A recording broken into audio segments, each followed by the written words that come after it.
how the gas is at every point or at every certain numbers of kilometers. So we do the telemetry paring for them. Telecom towers are a great opportunity, and we hope to see some kind of legislation happening there because they are diesel guzzlers and so also contribute to pollution. So it's only the capex which is actually a barrier there.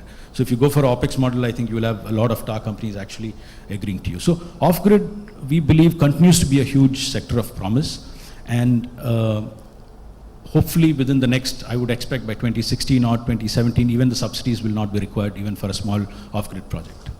Now coming to the third and a very big opportunity which is unique to India and maybe Africa and maybe some parts of South America is the domestic and the retail. We have 220 million homes, out of which almost 60 to 80 million homes have either no electricity or electricity very partial electricity, so to say. Which is why when Kerala announced the 10,000 domestic rooftop scheme, it was very encouraging to all of us in the industry, because here was a state government actually coming in and saying, talking to the domestic consumer and saying, here is an option for you to actually put a solar system on your roof. That's been very successful. TN is now implementing it, and we hope to see many more states doing that. Again, residential grid parity, I believe, is a long way down, because we know that these are subsidized by commercial. So residential grid parity is probably, we are looking at maybe 5-6 years down the line easily, and not before that. But with state governments actually providing subsidies and with central support, we believe that it's a big opportunity for us in the solar industry, and something which is very untapped and something which gives you a real benefit to the customer, and in addition it's also one of those rare cases where business marries social activism. So I think that's about what I'll have to cover. Thank you. Yeah. Good morning. One of the challenges of sitting on the edge of the panel is either you have all the points on your hand or you have nothing.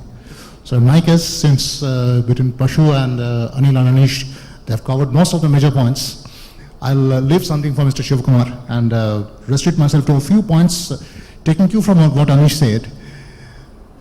As he said, the grid parity has already been achieved in certain states for peak commercial tariff. I can vouch for it that if solar is pitched in the right way, the grid parity would have already been achieved in certain residential cases also. I live in UP, on the suburb of Delhi, and on summers we have about a 12-hour power cut in our societies. And during those periods we run DGs, for which I pay a per unit tariff of about 12 to 13 rupees. So if someone is able to supply energy to my society at a levelized tariff of 6-7 rupees, we have a business case here. There are different challenges of land evacuation, for which is why UV is not in that business. But I'm saying the market is definitely there right at this moment, and in terms of grid parity. Going back to what our experience has been in India, we started relatively recently. 2011 was the first year, and as a wholly owned subsidiary of a German energy major, EPC major, we had a good 1 year time to learn from the industry experts and translate that into an Indian context, and were able to escalate that from a modest 18 megawatts in the first year to overall about 72 megawatts by the year 2. But the biggest challenge that we as an industry face across segments for all stakeholders, be it a developer, be it an EPC provider, be it an equipment supplier, is that we are facing a consistency problem. We are facing the problem of momentum. 2011 was a great year because of the Gujarat solar policy, and that was followed by National Solar Mission. Of course, before that, the initial impetus came from the migration scheme of National Solar Mission. The momentum that was gained in these 2 years, by end of 2011 or by beginning of the end of 2012 or beginning of 2013, could have been sustained and taken to a greater height if various other state initiatives that were being seen at that point of time would have come to fructification. Had those PPAs been signed on time, have the land been allotted on time. At this point of time, in this country, we have close to about 1.5 gigawatts of projects which are held either because of PPAs or because of land access. There are 75 megawatts of PPA projects where PPAs have been signed. The land is held back.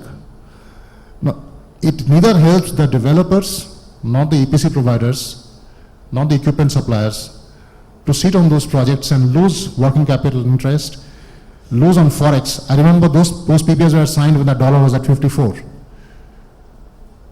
In the last 6-8 months, they have given nightmares to the developers when their dollar showed up to 69, and some brother when it come down to 661.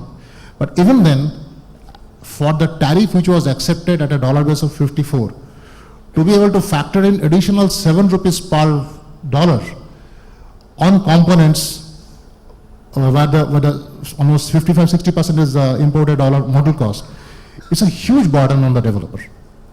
And these delays do not help. Our combined submission from the industry, and I like to put it as part of the wish list. This was already conveyed 2 months ago when there was another UBM event in Delhi. Don't give us gigawatts, give us consistency. The industry has taken a long time to come from 2 megawatts to 2 gigawatts.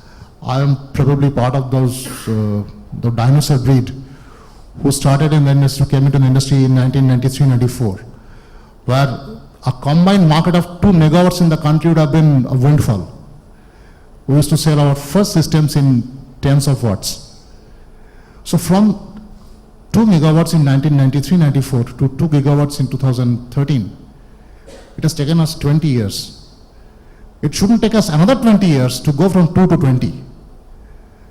We have the requisite skills, we have the requisite knowledge, we have the requisite finance. PASHU is a testimony to that fact that non-recourse finance can be raised for megawatts of projects in this country also. All we need is a consistency of policy and consistency of projects. I believe that for India to go forward, Germany is not the only role model, because unlike Germany, we don't have a countrywide stable grid. We need the megawatts to build up the scale and bring down the cost, which should then be translated into the rooftop and off-grid projects closer to the demand centers, away from the grid in the villages where there is a substantial population still living without access to electricity. So a combined cumulative approach is required, a wholesome approach is required, where one segment helps bring down, leverage the other segment. But for this one segment to leverage and bring down the cost, which is the large free field projects, there has to be some consistency in delivery of projects. The industry cannot have the luxury of building 1 megawatt in a year, 1 gigawatt in a year, and then wait for another year for the 2 gigawatts to come by. We lose momentum, we lose manpower. So with this, I'd like to close my opening remarks and give it to the chair.